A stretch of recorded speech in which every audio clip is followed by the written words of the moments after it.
আমাদের বর্তমান সারা বিশ্বে বাংলাদেশেও মানুষ লাল চামড়ার পাগল।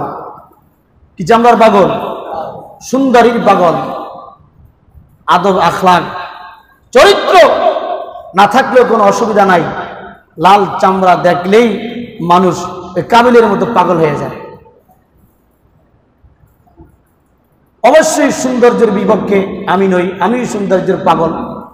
সবাই, প্রত্যেকটা মানুষ সুন্দরের পাগল। আল্লাহ তাআলা নিজে সুন্দর এবং তিনি সুন্দরকে পছন্দ করেন, তবে সিস্টেমে আসতে হবে। সিস্টেমের বাইরে কোনো সৌন্দর্যই কোনোদিন সফলতা আসতে পারে না। ঠিক না ঠিক? কাবিল ডাইরেক্ট জানিয়ে দেয় যে আমি অসুন্দরী মেয়েকে বিবাহ করতে পারবো না।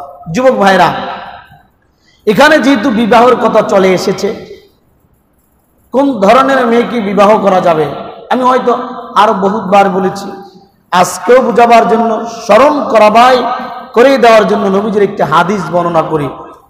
আন আবি হুরায়রা রাদিয়াল্লাহু তাআলা আনিন নবী সাল্লাল্লাহু আলাইহি ওয়াসাল্লাম ক্বালা তুনকাহুল মারআতুল আরবাঈন লিমালিহা ওয়া লিহাসাবিহা ওয়া লিজামালিহা ওয়া লিদীনিহা ফাযফার বিজাতিদ দ্বীন। নবী বললেন, পুরুষ সকল, বিশেষ করে অবিবাহিত যুবক ভাইরা, তোমরা যখন বিবাহ করবা, নবী বললেন মেয়ের 4টা গুণ তোমরা দেখবা। কয়টা গুণ? সবাই বলেন আরো জোরে। নবীর কথা বরকত আছে না নাই? এই নবীর কথা যারা না মানে তাদের মধ্যে যত গন্ডগোল। 1 নম্বর নবী বলেন লিমালিহা, মেয়ে বিবাহ করবা, মেয়ের সম্পত্তি দেখো, কোনো অসুবিধা নাই, এটা হলো 1 নম্বর। মেয়ের ধন সম্পত্তি আছে কিনা দেখো, কোনো অসুবিধা নাই। 2 নম্বর ওলি হাসাবিহা, মেয়ের বংশ মর্যাদা দেখো, বংশ মর্যাদা ভালো কিনা। 3 নম্বর ওলি জামালিহা, মেয়ের সৌন্দর্য রূপ লালন্য দেখো। 4 নম্বর ওলি দীনিহা, মেয়ের দিনদারিত্ব দেখো। কয়টা জিনিস? 1 নম্বর যুবক, মেয়ের ধন সম্পত্তি দেখো আছে কিনা। 2 নম্বর বংশমর্যাদা দেখো। 3 নম্বর হলো ওলি জামালিহা, সৌন্দর্যতা দেখো। 4 নম্বর হলো দীনিহা, দিনদারিত্ব দেখো। ফাযফার বিজাতিদ দ্বীন, নবী বলেন 1 নম্বর তুমি ধন সম্পত্তি মেয়ের মধ্যে পাও নাই। 2 নম্বর মেয়ের বংশমর্যাদাও তেমন ভালো না, কিন্তু 3 নম্বর হলো তার সৌন্দর্যতাও তেমন না। 4 নম্বর হলো দীনিহা, কিন্তু মেয়েটা ওই 3 গুণ নাই। 4 নম্বর গুণ আছে মেয়েটা দিনদার, নামাজি, পর্দাওয়ালা, বোরকাওয়ালা। নবী বলে, ও যুবক ভাই, তুমি ওই মেয়েকে বিবাহ করো। ফাসফারু বিজাতিদ দ্বীন, তুমি দিনকে প্রাধান্য দাও, তাহলে ওই মেয়ে বিবাহ করলে তোমার দাম্পত্য জীবনে আল্লাহ তাআলা বরকত দান করবে। কিন্তু কি দুঃখ যুবক, সমাজের মধ্যে শুধু তালাকের ঘটনা, পরকীয়ার ঘটনা, হামলা মামলার ঘটনা আছে না নাই? কারণ কিনার যুবক বিবাহ করার সময় সম্পদ দেখছে, বংশ দেখছে, সৌন্দর্য দেখছে।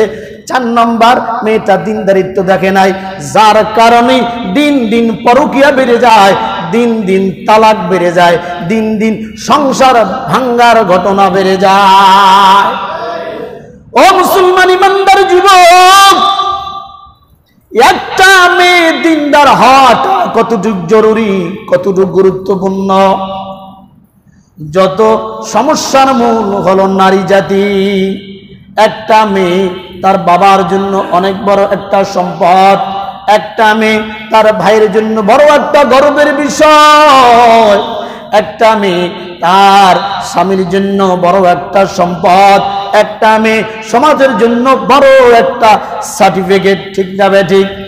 ও মুসলমান ইমানদার আল্লাহর গোলাম, মেয়ে যদি দিনহীন হয়, মেয়ে যদি চরিত্রহীন হয়, ওই মেয়েটা কতটুকু ভয়ঙ্কর হয়, কতটুকু খারাপ হতে পারে, এটার নমুনা আমাদের বাংলাদেশে প্রতিদিন ঘটতেছে। আমরা সোশ্যাল মিডিয়ায় দেখি, মেয়েটা যদি দিনদার না হয়, একটা বাবার জন্য কতটুকু ক্ষতিকর।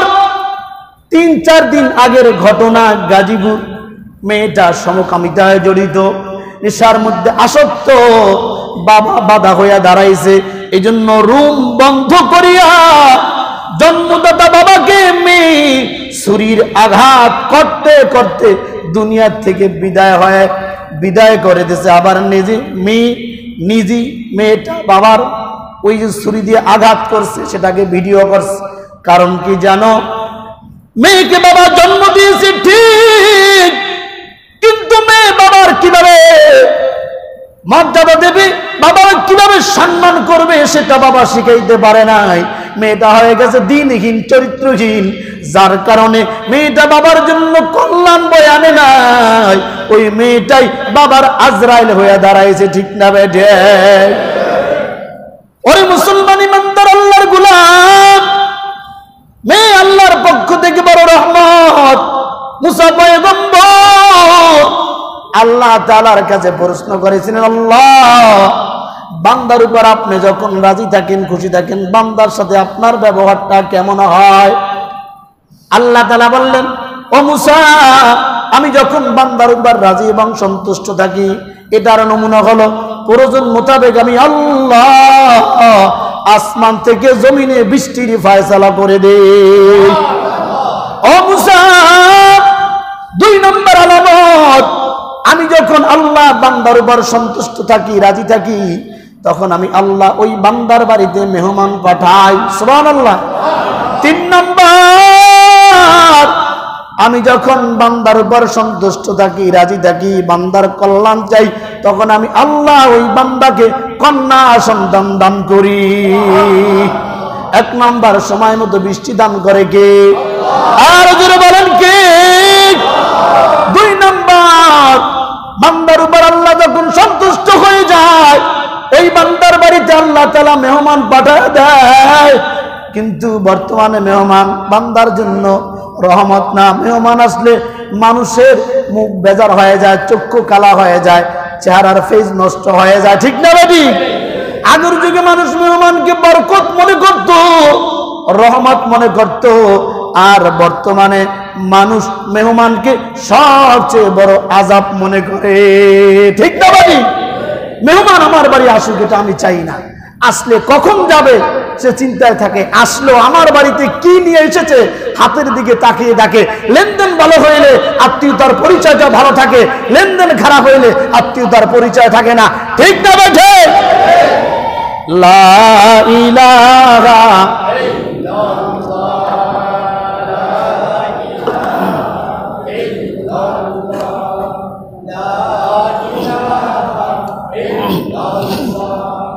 লা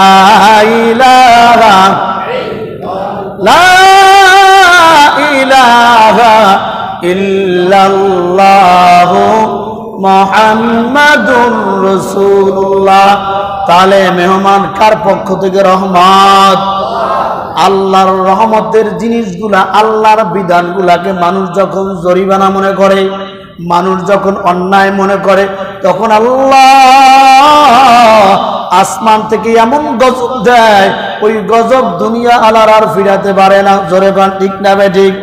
3 নম্বর হলো, আল্লাহ যদি বান্দার উপর রাজি থাকে, খুশি থাকে, তাহলে ওই ঘরের মধ্যে আল্লাহ কন্যা সন্তান দান করেন। কন্যা সন্তান আল্লাহর পক্ষ থেকে হলো বড় রহমত। নবী বলেন, আমার কন্যা সন্তান আমি গর্ব করি। সুবহানাল্লাহ, জোরে বলেন।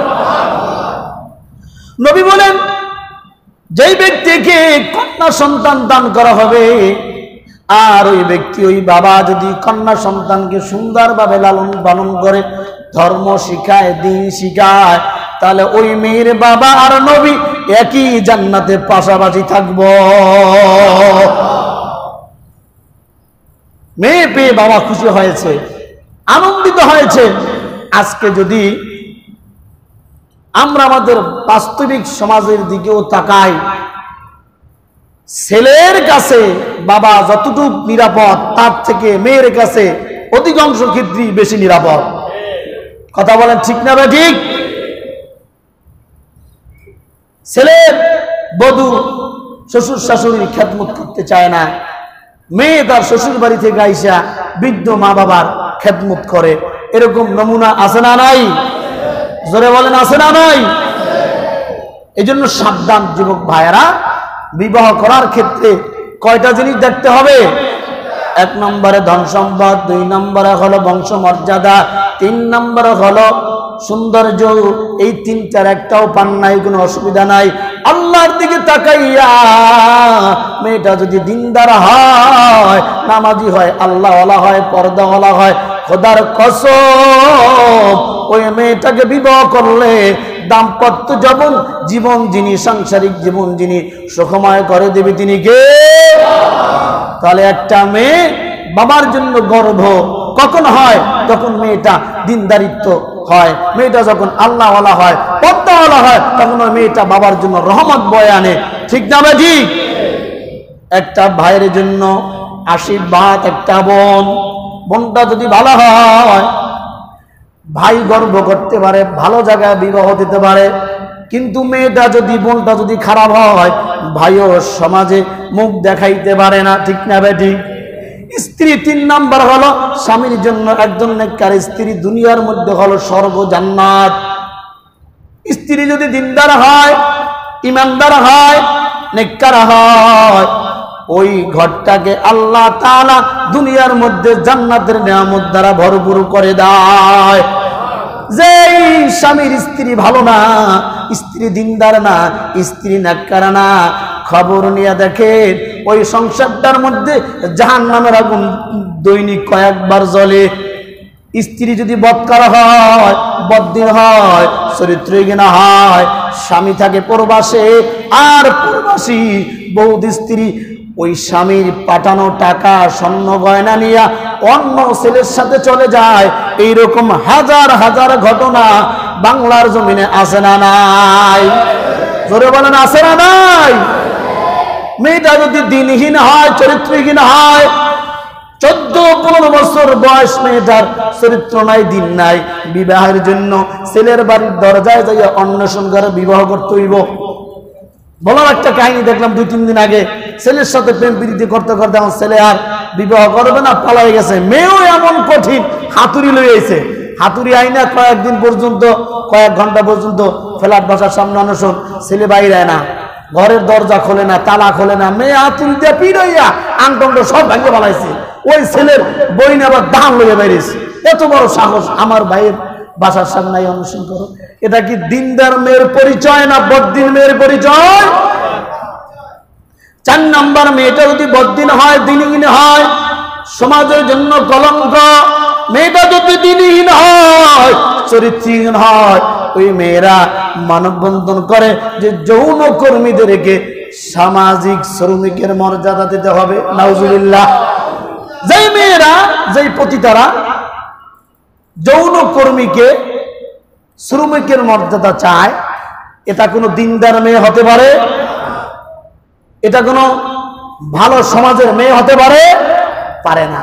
কিন্তু দুঃখ লাগে, যেই মেয়েগুলা, যেই হিজড়া মেয়ে নামের হিজড়া কলঙ্ক, তারা যৌনতাকে শ্রমিকের মর্যাদা চাইছে। এর পিছনে আবার কিছু পুরুষ কাজ করতেছে, তারা বলে হ্যাঁ এটা দেওয়া দরকার। প্রকাশ্যে মুসলিম কান্ট্রিতে ক্যামেরার সামনে আইসা তারা কিভাবে এটার বৈধতা চায় আমার তো বুঝে আসে না।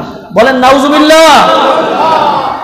ও ভাই, যৌন কর্মীটাকে যদি শ্রমিকের মর্যাদা হয়, স্বাভাবিক জ্ঞান তাকে বলেন শ্রমিক কাকে বলা হয়? যারা কাজ করে তাদেরকে শ্রমিক বলা হয়। তাহলে যৌনতা যদি শ্রমিকের মর্যাদা পায়, আমার মেয়ে, আমার বোন, আমার স্ত্রীকে ওই কাজে লাগাবো? কথা বলেন, লাগাবো? যারা এটার বৈধতা চায় তারা কি তাদের মেয়েকে, তাদের মাকে, তার বোনকে ওই কাজে লাগাবে? লাগাবে না।